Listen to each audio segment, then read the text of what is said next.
रही है, ठीक है, और फोर्स कितनी लगाई जा रही है, 400 न्यूटन। आपके पास यंग्स मॉडुलस की वैल्यू भी गिवन है, 2 × 10⁻11। आपने एक्सटेंशन फाइंड आउट करनी है कि अगर वायर की लेंथ चेंज हो रही है तो कितनी हो रही है। ये आपके पास वही न्यूमेरिकल राइट डाउन किया गया है। इसका डाटा लिखते हैं सबसे पहले हमारे पास इस न्यूमेरिकल का। आपके पास बच्चे लेंथ गिवन है तो लेंथ आपके पास 2 मीटर लिख ली हुई है। क्रॉस सेक्शन एरिया आपके पास गिवन है, उसकी वैल्यू पुट ऑन कर दी गई है, ठीक है।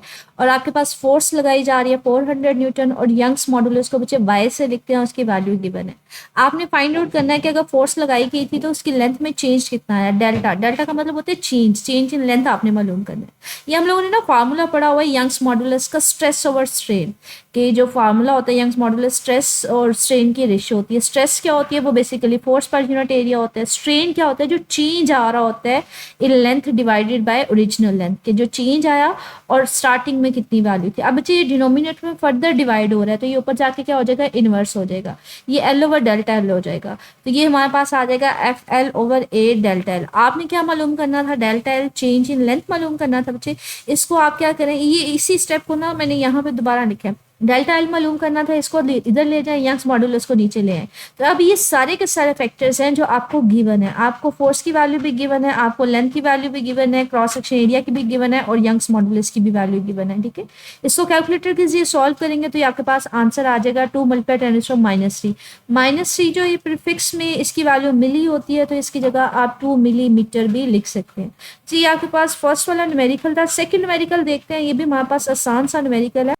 सेकेंड न्यूमेरिकल है, कहते हैं spring with spring constant 200 Newton पर मीटर। मतलब आपके पास स्प्रिंग कांस्टेंट को बच्चे के से लिखा जाता है, उसकी वैल्यू कितनी है, 200 न्यूटन पर मीटर। स्ट्रेस्ड बाय 0.5, आपने उसको खींच के लंबा किया, उसकी लेंथ में चेंज कितना है, 0.5। आपने उसकी पोटेंशियल एनर्जी मालूम करनी है। अच्छा, आपके पास ना ये सेकेंड वाला न्यूमेरिकल है, कहता है एक स्प्रिंग है, आपके पास स्प्रिंग का स्प्रिंग कांस्टेंट है, ये एक स्प्रिंग है फॉर एग्जांपल। इस स्प्रिंग के ना कहता है आपने इसके ऊपर फोर्स लगाई हुई है और फोर्स लगा के आप इसकी लेंथ बढ़ा रहे हैं।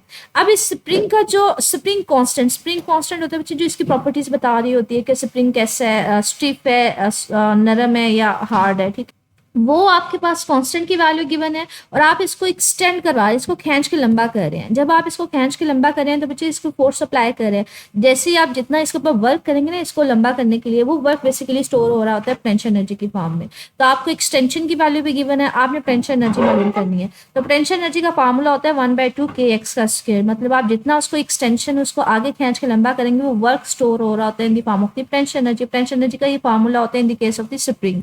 वैल्यू पुट ऑन करेंगे, स्प्रिंग कांस्टेंट की वैल्यू गिवन है, एक्सटेंशन की वैल्यू गिवन है, इसको सॉल्व करेंगे बच्चे आ जाएगा 25 जूल, ठीक है। तो ये हमारे पास सेकंड न्यूमेरिकल है। जो थर्ड वाला न्यूमेरिकल है बच्चे रिड्यूस सिलेबस में कट हुआ है तो ये नहीं करना। फोर्थ वाले न्यूमेरिकल पे देखते हैं, कहते हैं आप block of would of mass 10 kg, मास आपके पास गिवन है और आपके पास डेंसिटी गिवन है इज फ्लोटिंग। अच्छा, ये डेंसिटी आपके पास ना वुड के जो ब्लॉक है ना उसकी गिवन है, ठीक है। कहते हैं वो पानी के ऊपर ना फ्लोट कर रहा है, मतलब तैर रहा है। अब आप बताएं कि इसके ऊपर ये जो फोर्स है हमारे पास, आपने बॉयंट फोर्स जो है वो फाइंड आउट करनी है जब आपके पास एक लकड़ी का जो ब्लॉक है वो हमारे पास फ्लोट कर रहा है। इसका मतलब क्या बच्चे, इसमें एक छोटी सी आपने सिर्फ बात समझनी है, एक सिंपल सा फार्मूला है कि हम लोगों ने ना एक लॉ पढ़ा था जिसको हम लोगों ने कंसीडर आर्किमिडीज प्रिंसिपल हमने पढ़ा था। मिसाल के तौर पे बच्चे ये मेरे पास एक पानी है, पानी किसी टब में कहीं पे पानी मौजूद है, ठीक है। ये वाटर के ड्रॉप्स है, ये वाटर के ड्रॉप्स हैं। अगर हम लोग कंसीडर करें इसके ऊपर मैं वुडन का एक बॉक्स रख देती हूँ। ये वुडन बॉक्स इसके ऊपर कब फ्लोट करेगा, जितना इसका वेट नीचे की तरफ होगा उतनी अगर इसके ऊपर बियॉन्ड फोर्स है वो ऊपर की तरफ लग रही है, दोनों फोर्सेस इक्वल हो जाएंगी तो ये पानी के ऊपर फ्लोट करेगा। अब उस सिचुएशन आपको दे रहा है कि पानी के ऊपर फ्लोट करेगा, तो इसका मतलब है फिर फोर्स इसके इक्वल ही इसका वेट फोर्स होगा। अगर वेट फोर्स होता तो वो नीचे डूब जाती। तो ये कब फ्लोट करता है, जब दोनों फोर्सेज इक्वल होती है। तो हम यहाँ पे यही कंसेप्ट लेंगे। मैथ्स आपके पास गिवन है बच्चे, इसकी जो बॉक्स की है वो डेंसिटी गिवन है, लेकिन यहाँ पे हम फोर्स जो आइडिया था आर्किमिडीज प्रिंसिपल का कि वुडन बॉक्स कब हमारे पास फ्लोट करेगा, जितनी इसकी वेट फोर्स है उसी की इक्वल अगर इसके ऊपर बियॉन्ड फोर्स लगेगी तो ये यहाँ पे फ्लोट करना शुरू हो जाएगा। तो हमारे पास इसी चीज को माइंड में रखेंगे। ये पानी इसके ऊपर अपर डायरेक्शन में फोर्स लगा रहा है, ठीक है, इसको बियॉन्ड फोर्स बोलते हैं। तो यहाँ पे हम वही आइडिया लेंगे कि वेट फोर्स है वो इसके इक्वल होगी। तो वेट फोर्स का फार्मूला हम लोग mg पढ़ते आ रहे हैं, मैथ्स आपके पास गिवन है, जी वैसे 9.8 होता है। तो ये सिंपल सा आपके पास आइडिया हो जाएगा, 98 न्यूटन इसकी वैल्यू आ जाएगी। तो सिर्फ और सिर्फ आइडिया ये रखना है कि फ्लूइड कब करेगा, जब ये दोनों फोर्सेस इक्वल होंगी, ठीक है। जितनी वेट फोर्स लग रही होगी नीचे की तरफ, उतनी बियॉन्ड फोर्स अगर ऊपर की तरफ लग रही है तो ये हमारे पास क्या होंगी, उसकी फ्लूइड करेगा, ठीक है। तो ये बॉयंट फोर्स का आपने सिर्फ इसको वेट फोर्स के इक्वल ले आना है। अगला न्यूमेरिकल देखते हैं। मुझे हमारे पास आपके पास रिड्यूस लेवल से मुझे 5.5 आपने नहीं करना, 5.6 में नहीं करना, 5.7 पे चलते हैं। अब कहते हैं a tank filled with the water has a hole at a depth of 5 metre, कि हमारे पास जो होल है उसकी जो हाइट है वो 5 मीटर की है वाटर सरफेस से। आपने कैलकुलेट करनी है वेलोसिटी ऑफ दी वाटर। आपके पास ये ना हमने एप्लीकेशन पढ़ी थी बर्नौली इक्वेशन, कि अगर टैंक में आपके पास पानी फील्ड है और किसी हाइट डेप्थ कह लें कि इसके ऊपर हमारे पास यहाँ पे कोई होल है, तो किस स्पीड के साथ यहाँ से जो पानी है वो बाहर निकलेगा। इसके लिए हम लोगों ने जो फार्मूला निकाला था, हमने इसका फार्मूला निकाला था 2gh, h1 माइनस h2, ये बेसिकली हाइट डिफरेंस ही है, मतलब वाटर सरफेस से उसकी कह लें डेप्थ है, ठीक है। तो वो एग्जैक्टली आपको उसकी वैल्यू, तो ये देखें ये वाटर सरफेस है ना, आपको इसकी डेप्थ गिवन है, मतलब h1 माइनस h2, ये जिसको आप h भी सिंपली बोल देते हैं, वो गिवन है। आपने स्पीड फाइंड आउट करनी है। तो स्पीड का फार्मूला क्या होता है, 2gh, ठीक है।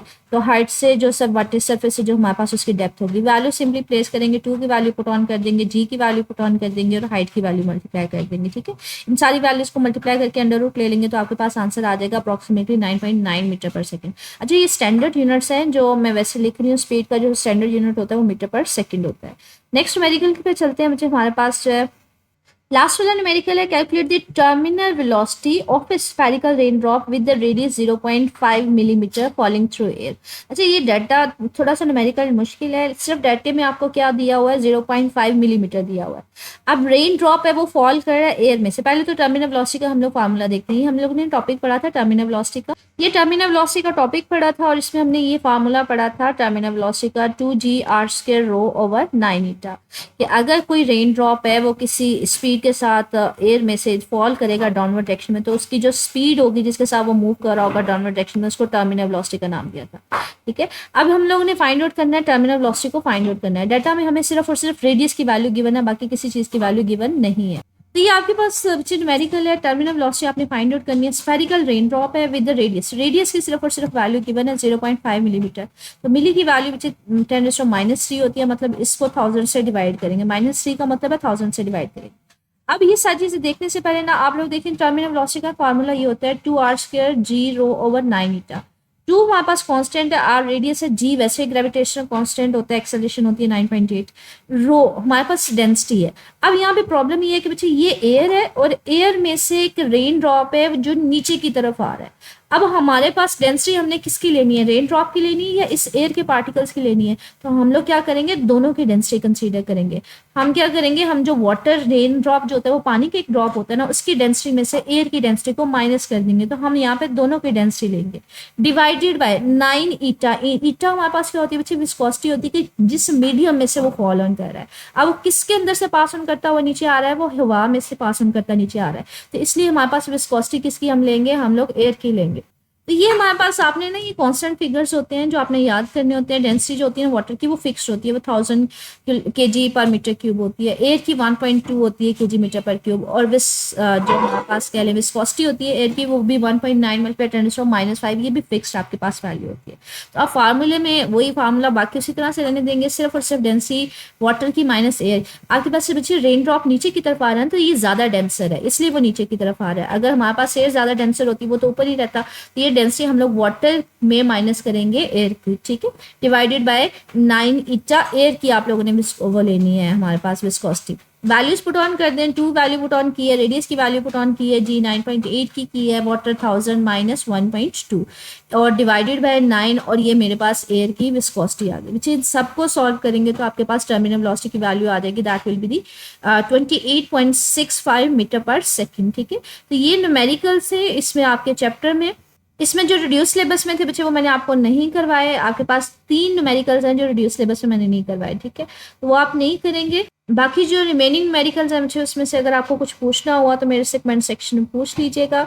जैसे मैंने आपको न्यूमेरिकल करके दिए हैं शॉर्ट फॉर्म में, मैंने सिर्फ और सिर्फ सिंबल्स के जरिए न्यूमेरिकल्स को लिखा है। जैसे मैंने रेडियस लिखा है, मैंने डेंसिटी लिखी है वाटर की, एयर की, इसी तरह से प्रीवियस न्यूमेरिकल्स में मैंने सिर्फ और सिर्फ सिंबल्स यूज़ किए हैं। तो न्यूमेरिकल जो आपको पेपर में आते हैं उनमें भी प्रेफरेबल यही होता है कि आप सिंबल्स के जरिए उसको जितना शॉर्ट फॉर्म हो सके उसको कर लें, क्योंकि 3 नंबर का न्यूमेरिकल होता है, मुझे इतना ज़्यादा उसको एक्सपैंड करने की जरूरत नहीं होती। मजीद कुछ पूछना हो मेरे से कमेंट सेक्शन में पूछ लीजिएगा। ओके, अल्लाह हाफिज़।